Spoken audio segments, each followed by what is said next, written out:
terbaik. Manusia pilihan, manusia terbaik akan mendapatkan tempat yang terbaik, balasan yang terbaik. Kita semua yakin dan sepakat bahwa kita juga bercita-cita untuk masuk dalam klasifikasi manusia-manusia pilihan. Tetapi ini bukanlah merupakan satu harapan yang mudah untuk terrealisasi. Ini sebagai motivasi buat kita. Karena hal ini sangat terkait dengan kerja keras kita di dunia atau sebaik-baik manusia, kata Rasulullah, man tala umruhu, yaitu mereka yang panjang usianya, mereka yang dianugerahi masa bakti yang lama, masa pengabdian, masa aktif yang panjang di dunia ini. Wa hasuna amaluhu, dan bagus amalnya. Karena banyak juga manusia yang diberi usia yang lama, hampir tidak ada nilai kemanfaatan dalam hidupnya. Inilah konsep Rasulullah. Manusia pilihan di momen Ramadan ini adalah mereka yang diberi waktu yang lama, sejak awal Ramadan sampai akhir Ramadan. Wa hasuna amaluhu, dan bagus amalnya. Artinya sepanjang perjalanan hidupnya itu selalu dihiasi dengan perbuatan kebaikan. Artinya sepanjang masa pengabdiannya, masa aktifnya, sejak dia lahir, balik, sadar, dewasa, sampai dia tiada, itu dimanfaatkan hanya untuk melakukan kebaikan. Apapun aktif, bahwa sesuatu yang paling aku sesali dalam hidup ini, atau perjalanan waktu yang paling aku sesali dalam perjalanan hidupku ini, adalah ketika terbitnya matahari sampai terbenamnya matahari, amalku tidak bertambah sedikit pun juga. Adalah ketika di awal Ramadan sampai akhir Ramadan, amalku tidak bertambah sedikit pun juga.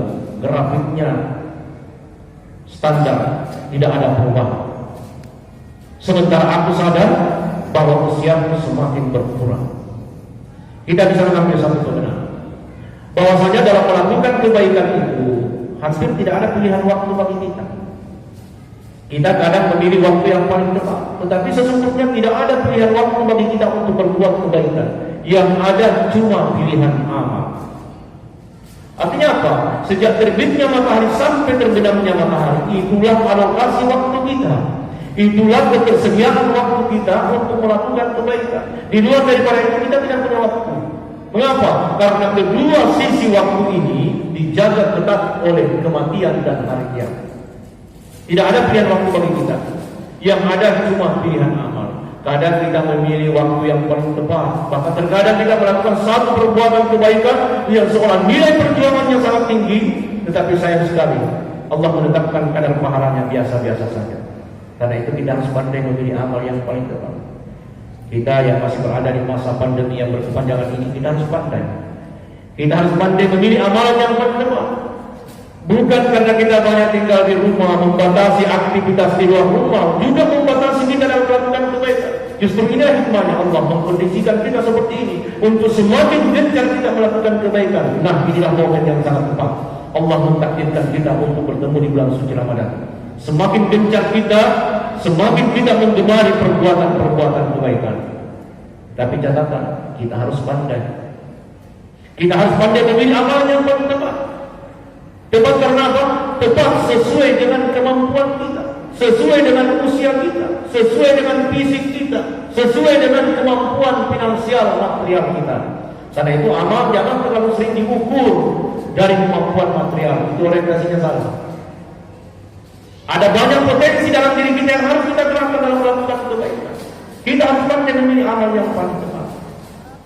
Bukan berarti kita banyak tinggal di rumah sulit dalam melakukan kebaikan. Justru ada pilihan-pilihan amal yang tepat sesuai dengan kondisi kita ketika kita banyak di rumah, ketika kita mengurangi aktivitas di luar rumah, sesuai dengan usia kita, sesuai dengan fisik kita, sesuai dengan kemampuan material kita. Karena memang ada sejumlah perbuatan kebaikan yang Allah lebihkan pahalanya dibanding perbuatan kebaikan yang lain. Kadang kita melakukan satu perbuatan kebaikan yang seolah sulit kita lakukan, nilai perjuangannya sangat tinggi, tetapi pahalanya biasa-biasa saja. Ada juga sejumlah perbuatan kebaikan mudah kita lakukan, tidak menguras energi, tidak menguras tenaga, tetapi kualitas pahalanya sangat terjamin di sisi Allah Subhanahu wa taala. Dan ini adalah pilihan amal. Pilihan amal yang paling tepat. Mengapa? Sesuai dengan semua kondisi. Sesuai dengan usia kita, sesuai dengan kondisi fisik kita, sesuai dengan kemampuan finansial kita. Tidak menguras energi, tidak menguras tenaga, tidak memakan biaya dan waktu yang banyak, tetapi kualitas pahalanya sangat terjamin di sisi Allah. Ketika kita banyak tinggal di rumah, manfaatkanlah waktu itu untuk banyak membaca Al-Quran. Tidak banyak-banyak tinggal di masjid, manfaatkan untuk banyak membaca Al-Quran.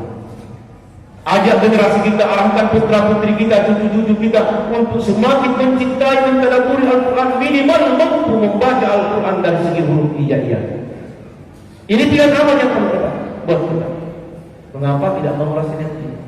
Tetapi kadar pahalanya sangat besar, kualitas pahalanya sangat terjamin di sisi Allah Subhanahu wa taala. Coba kita berhitung dalam keterangan Rasulullah ini terkait dengan momen Ramadan, di mana bulan suci Ramadan Allah menyiapkan stok pahala yang sebanyak-banyaknya, berlipat ganda pahala yang kita dapatkan. Satu kebaikan yang kita lakukan di luar bulan suci Ramadan diganjar 10 pahala, itu di luar bulan suci Ramadan. Allah menggembirakan kita dengan pahala yang berlipat ganda lagi di bulan suci Ramadan. Coba kita berhitung satu huruf yang kita baca dari Al-Quran. Ini satu huruf. Dalam keterangan dikatakan itu diganjar 10 kebaikan. Setiap kebaikan diganjar 10 pahala. Coba dilipat ganda. Berapa huruf? Coba kita berhitung. Berapa huruf dalam satu kata? Berapa kata dalam satu kalimat? Berapa ayat dalam satu halaman? Bisa dibayangkan bahwa tidak terhitung lagi pahala yang kita dapatkan kalau kita membaca ayat demi ayat, lembaran demi lembaran. Apalagi kalau kita mampu mengatakan Al-Quran tidak putus. Dalam tulisan Imam Syafi'i ada lebih 10 juta pahala yang kita dapatkan kalau kita mengatakan Al-Quran. Itu kalkulasi matematika. Apalagi kalau Allah melipat gandakan satu kebaikan menjadi 10 pahala. Itu baru membaca, baru mempelajari, menghafal, mengajarkan dan mengamalkan. Jadi inilah kelebihannya. Mudah kita lakukan, tetapi di balik kemudahan melakukan perbuatan ini, Allah menjamin kualitas pahalanya.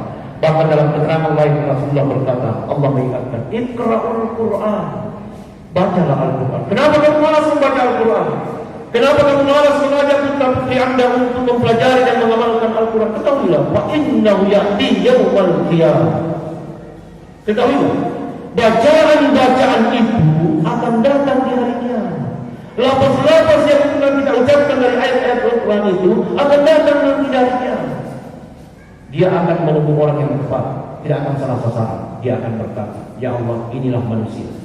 Inilah manusia yang setiap saat membaca ayat-ayatnya. Inilah manusia yang dalam momen Ramadan dimanfaatkan seluruh waktunya untuk melantunkan ayat-ayatnya. Inilah manusia yang seluruh perjalanan hidupnya selalu melepaskan huruf-huruf Al-Quran. Kami berjuangkan sekarang meneruskan perjalanannya masuk ke dalam surga. Kenapa? Syafi'an li aswadihi.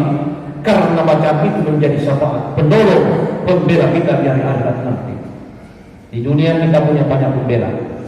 Kita punya kedua orang tua, kita punya saudara, keluarga, sahabat, bersama umat Islam. Bagaimanapun besarnya tingkat kepedulian mereka kepada diri kita, di hari akhirat nanti ini kekuatan akan dicabut oleh Allah Subhanahu wa taala. Mutlak sistem perhitungan Allah Subhanahu wa taala.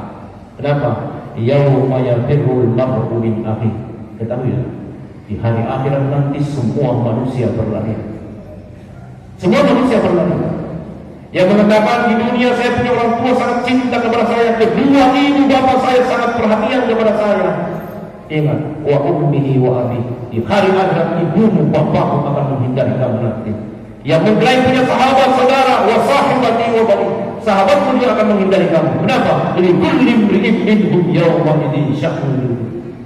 Karena pada hari itu semua manusia punya kesibukan masing-masing.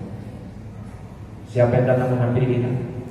Siapa yang datang mendekati kita, siapa yang datang menyapa kita, datanglah pahala kita, datanglah pahala bacaan-bacaan Al-Quran itu. Jadi yang paling setia mengawal kita sejak di dunia sampai hari akhirat adalah pahala kita, bukan orang tua kita. Mereka sebatas di dunia, bukan raja, bukan presiden kita, tetapi yang paling setia memberikan pembelaan terakhir di hari akhirat nanti adalah pahala perbuatan kebaikan kita, termasuk pahala-pahala bacaan Al-Quran. Itulah kelebihannya. Inilah pilihan amal yang paling tepat. di masa pandemi yang berkepanjangan ini, apalagi masuk bulan Ramadan yang sangat mulia ini, pahala yang berlipat ganda. Tidak sampai di sini jamaah sekali. Mungkin kita kadang merasa bosan bahwa adakah variasi amal yang lain selain membaca Al-Quran yang mudah kita lakukan. Rasulullah mengatakan banyak.